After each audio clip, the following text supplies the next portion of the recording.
Halo kawan-kawan, Assalamualaikum warahmatullahi wabarakatuh. Eh, Sesuai requestnya Mas Sing Ngawur, jadi saya akan buat satu video. Mungkin ini aku mau mengulas sesuatu yang sering ditanyakan ya, baik di grup Facebook atau teman-teman itu sering menanyakan berapa sih gajinya orang kerja di Brunei untuk ukuran TKI Indonesia kan gitu. Jadi mungkin saya akan sedikit mengulas ya berapa gajinya teman-teman di Brunei. Jadi kan sudah jadi rahasia umum, sudah terkenal juga sebenarnya ya. Kalau BMI, Buruh Migran Indonesia yang di Brunei itu gajinya itu paling minim, paling murah gitu. Maksudnya paling minim, paling murah itu dibanding dengan negara-negara lain, negara tetangga, misalkan seperti Korea, Hong Kong, Taiwan, bahkan dibandingkan dengan Malaysia, gajinya BMI Brunei itu lebih rendah, jadi lebih minim gitu. Jadi benarkah seperti itu? Mungkin akan saya coba ulas satu persatu, tapi tidak semua ya, karena saya tidak tahu, yang saya dengar-dengar saja lah dari teman-teman. Oke ya, yang pertama itu yang kerja ya, untuk teman-teman yang kerja formal ini yang kerja bulanan lah, misalkan itu amah, asisten rumah tangga, kalau di sini nyebutnya amah ya, pembantu rumah tangga, terus cleaning service, pokoknya yang kerja bulanan lah. Itu yang saya sering dengar dari teman-teman baik di grup maupun yang pernah ngobrol sendiri, itu kalau gajinya pembantu, gajinya amah di Brunei itu antara 300 sampai 400, bisa juga 500. Jadi tergantung bosnya juga, tergantung majikannya juga. Tapi rata-rata memang kalau baru masuk itu gajinya 300 ringgit. Jadi kalau dirupiahkan itu sekitar 3 juta untuk kurus saat ini. Nah, begitu. Begitu juga dengan cleaning service. Kalau cleaning service itu lain company lain ya, lain perusahaan lain. Jadi mungkin, tapi rata-rata yang basicnya gaji itu antara 350 sampai 400, itu yang basic ya. Itu biasanya ada overtime lah kalau cleaning service. Jadi kalau dirupiahkan sekarang itu antara 3,5 juta sampai 4 juta itu untuk basicnya, untuk cleaning service. Tapi lain company lain loh itu ya, lain company lain juga yang gajinya, tergantung company-nya besar. Company-nya Bonafit tentu gajinya akan lebih besar, tapi memang yang saya ambil ini gaji yang rata-rata saja ya, yang pernah kita dengar ya, mungkin juga pernah kita alami gitu ya. Jadi untuk apalagi ya, soalnya banyak sekali pekerja sini itu macam-macam gitu loh. Jadi untuk tadi yang untuk ukuran gajinya amah atau cleaning service segitu ya. Ya untuk apa lagi ya, kerja restoran mungkin ya, restoran waitress mungkin ya gajinya sekian lah, sama lah antara 300 sampai 400, bisa juga 500 untuk pelayan restoran itu kan, pelayan gede-gede makan gitu.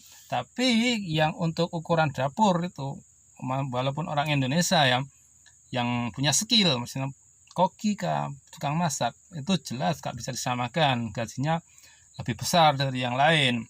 Tapi yang aku dengar dari teman-teman yang kerja di restoran itu, kalau yang bagian dapur itu yang punya skill ya, gajinya itu antara 600, itu minimum loh. 600 bisa juga 1000 lebih. Jadi bisa juga, kalau di kursus sekarang itu gajinya antara 6 juta bisa 10 juta lebih juga. Itu yang untuk ukuran restoran, untuk buat yang tukang masak. Kalau yang waitress, yang pelayan ya sama saja seperti amah atau cleaning service gajinya gitu. Terus apalagi mekanik ya, mungkin ya, mekanik itu juga banyak, tergantung bengkelnya, tergantung workshopnya juga, tergantung juragannya. Jadi ada juga yang satu bulan cuma dibayar antara 25 sampai 30 ringgit, satu hari ya 25 sampai 30 ringgit, jadi antara 250 sampai 300 ribu lah per hari.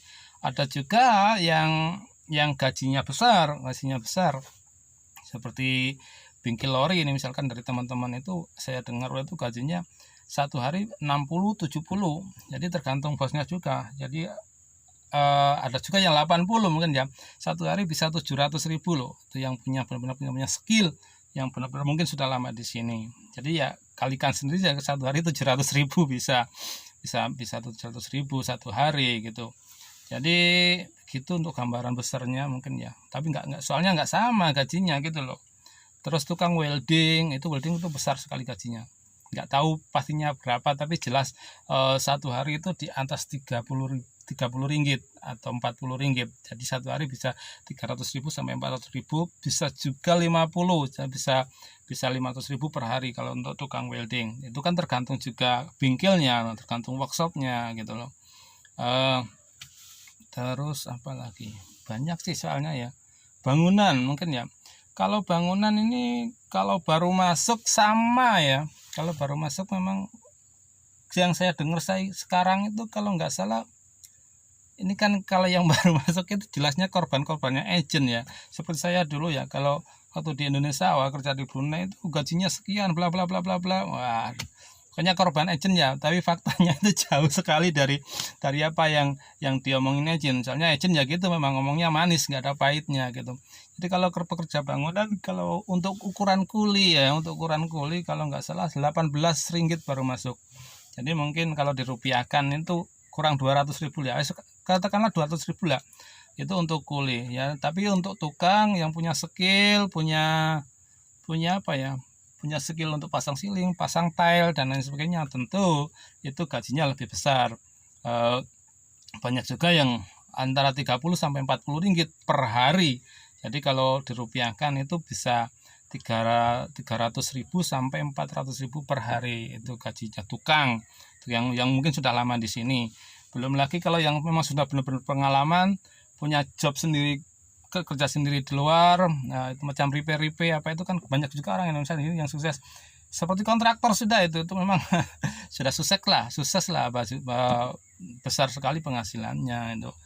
Jadi kalau ada yang bilang Brunei gajinya murah, ya bisa dibilang murah, tapi juga nggak begitu juga. Banyak juga yang gajinya lebih besar dari negara tetangga begitu ya. Semuanya kan tergantung skill, tergantung pekerjaan, tergantung bosnya juga. Itu untuk garis besar ukuran gaji murah apa enggak untuk ukuran di Brunei. Jadi ada yang murah, ada yang besar gajinya juga begitu. Terus apa lagi ya? Oh, sopir. Kalau untuk ukuran sopir ini bisa dikatakan banyak golongan, banyak kategori. Sopir ini macam-macam di sini ya. Ada sopir pribadi, ada sopir servis, ada sopir angkat barang, ada sopir lori. Nah, dan itu banyak lah kalau sopir. Kalau ukuran gaji yang bisa dipastikan paling minim atau paling rendah itu untuk sopir pribadi ya. Driver privat ini memang sudah semua orang tahu gajinya memang sedikit bila dibanding dengan sopir-sopir yang lain. Yang aku dengar dari teman-teman waktu ngobrol dengan sopir pribadi yang antar anak sekolah itu, gajinya cuma 300 ringgit per bulan. Tapi tergantung bosnya juga, nggak semua 300 ringgit. Ada juga yang 400, ada juga yang 500 begitu. Jadi kalau dirupiahkan antara 3 juta sampai 5 juta lah, ada seperti itu. Tapi itu pun kebanyakan, nggak semua ya, memang ada yang untuk khusus antar jemputan sekolah, tapi kebanyakan rata-rata untuk supir pribadi itu merangkap sebagai asisten rumah tangga. Jadi ya mengerjakan pekerjaan rumah, bisa potong rumput, ngurus taman dan sebagainya. Itu yang cerita dari teman-teman supir pribadi. Terus supir apa ya, supir servis. Kalau ini saya pernah mengalami dulu, mungkin sekitar 9 atau 8 tahun yang lalu lah. Saya pernah jadi supir servis antar jemput karyawan, antar jemput staf ya, antar kerja, terus sore sama malam ambil lagi, antar orang overtime. Dulu saya pernah digaji 450 ringgit. Jadi digaji 4 juta setengah. Untuk kru saat ini 4 juta setengah lah. Itu untuk supir servis. Tapi itu company saya. Tapi soalnya kalau ada company yang lebih besar, lebih bonafit, itu gajinya juga lebih besar. Apalagi kalau yang buat antar jemput karyawan itu nyopir bis, itu tentunya gajinya lebih besar. Bisa minimal basicnya mungkin 700 ya, 7 juta, bisa sampai 1000, bisa sampai 10 juta. Itu untuk ukuran supir servis. Kalau yang angkat-angkat barang itu kan pakai pickup kebanyakan ya. Pickup itu kalau di sini, kalau di Indonesia itu sama itu loh. Mitsubishi Canter, Mitsubishi Canter itu sama Isuzu itu di Indonesia itu yang biasa pakai meteran, di sini nyebutnya pickup, yaitu yang buat angkat barang. Itu cerita dari teman-teman supir, gajinya antara 600 sampai 700 begitu. Nah, untuk apalagi ya, supir lori. Supir lori. Kalau supir lori ini kebanyakan itu komisi ya, supir lori. Jadi kalau yang tire 10 sama tire yang ban 10 sama yang tire 8 itu rata-rata sama lah, tergantung proyeknya rame apa enggak ya. Jadi soalnya gajinya kan muatan, sekali narik itu berapa komisinya kan begitu. Tapi cerita dari teman-teman supir lori itu yang pernah ngobrol itu tidak kurang ya, sekurang-kurangnya 1 bulan bisa menerima 800 ringgit. Tapi kalau lagi rame proyek, lagi rame muatan, bisa sampai 1.500 bahkan sampai 2.000. Jadi kalau dirupiahkan itu mungkin sekitar antara 8 juta bisa sampai 15 juta, bisa sampai 20 juta. Itu tergantung bosnya, tergantung ramainya proyek. Soalnya kalau supir lori itu komisi rata-rata ya, kebanyakan rata-rata. Ada juga yang bulanan, tapi kalau yang bulanan itu mungkin sekitar 800-an kalau nggak salah. Apalagi supir kontainer, ini pasti yang pasti gajinya besar ya. Supir kontainer itu kalau dari cerita teman yang supir ya, pernah ya, entah benar apa enggak, tapi dia cerita ke aku kalau kontainer itu juga komisi gitu. Soalnya di pelabuhan itu muatan pun kadang ya berbelut juga. Jadi tapi itu antara kalau per bulan bisa mendapatkan komisi antara 1.000 sampai 1.500 2.000. Jadi kalau pokok gaji gambaran gajinya itu minimal 10 juta lah, 10 juta bisa sampai 20 juta, tergantung muatan ramenya gitu. Kalau itu supir kontainer. Untuk supir apa ya? Yang pastikan besar gajinya itu kalau di sini orang semua sudah tahu, supirnya Shell. Supir Shell itu kalau di Indonesia itu loh, supir tangki Pertamina yang nyuplai minyak ke pom-pom, itu namanya di sini Shell, yaitu supir Shell. Itu saya pernah dengar sendiri dari supirnya ya, orang Indonesia. Memang banyak kan orang Indonesia juga di sini supirnya itu Shell. Gaji basicnya itu, gaji pokoknya itu 2.300. Ada insentif lagi itu 700. Jadi gajinya itu gaji basicnya itu 23 juta. Kalau insentifnya 700 7 juta. Jadi kalau ngumpul itu memang bisa sampai 30 juta itu gajinya supir Shell. Tapi yang insentif tadi yang saya bilang 700 itu menurut supirnya itu tidak selalu keluar. Jadi kalau dalam 1 bulan ini ada kesalahan kerja, itu insentif tidak keluar. Tapi kalau tidak ada kerja bisa keluar. Jadi begitu gambarannya. Tadi sudah banyak saya bahas. Mungkin ada lagi yang lain-lain, tapi mungkin saya nggak tahu ya. Tapi untuk satu lagi apa? Saya sendirilah pribadi banyak yang tanya, gajimu piro sih, bayaranmu piro. Jadi begini teman. Jadi kalau untuk saya pribadi, jujur ya, untuk ukuran supir lori ya, supir truk puso, gaji saya itu paling minim. Maksudnya itu bila dibanding dengan supir-supir lain. Supir-supir lain itu gajinya besar-besar. Kalau gaji saya memang minim sekali, gaji saya paling minim untuk ukuran supir lori ya. Untuk saya akui paling minim. Tapi ada satu yang mungkin tidak didapat dari teman-teman lain, yaitu kenyamanan dan keringanan kerja. Jadi saya ini mungkin terlalu nyaman di zonaku saat ini. Jadi tidak berani out of the box. Jadi belum berani keluar kotak. Jadi belum berani keluar untuk cari kerjaan lain. Sebenarnya ada juga sih plan-plan seperti itu. Maksud saya kenyamanan dan keringanan gini, soalnya satu fasilitas saja ya.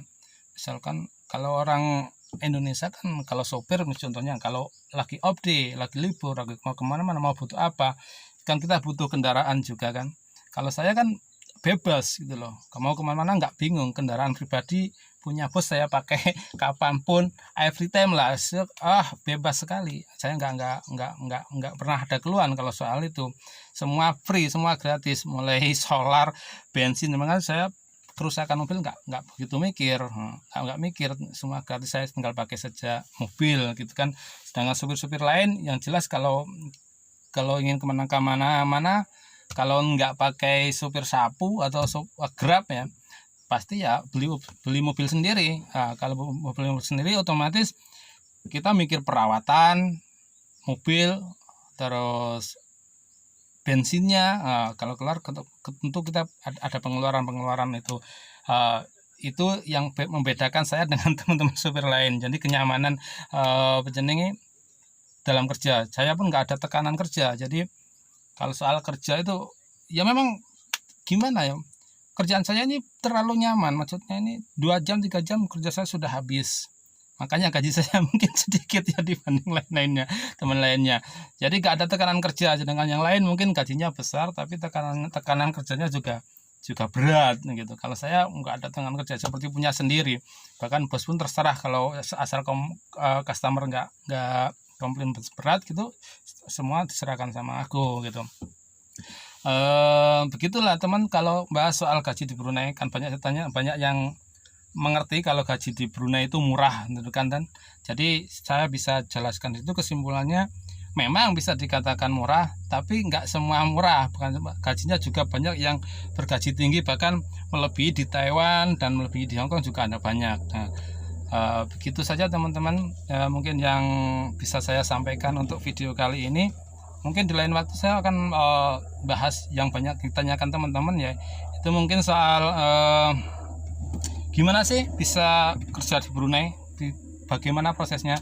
Mungkin sebagai nanti kalau ada waktu lagi saya akan coba ulas atau coba bagikan pengalaman saya pribadi waktu proses ke sini. Gitu ya teman-teman, sekian cukup kali ini video dari saya, semoga bisa menambah pengetahuan saja. Jangan lupa selalu bersyukur dan berbahagia. Assalamualaikum warahmatullahi wabarakatuh.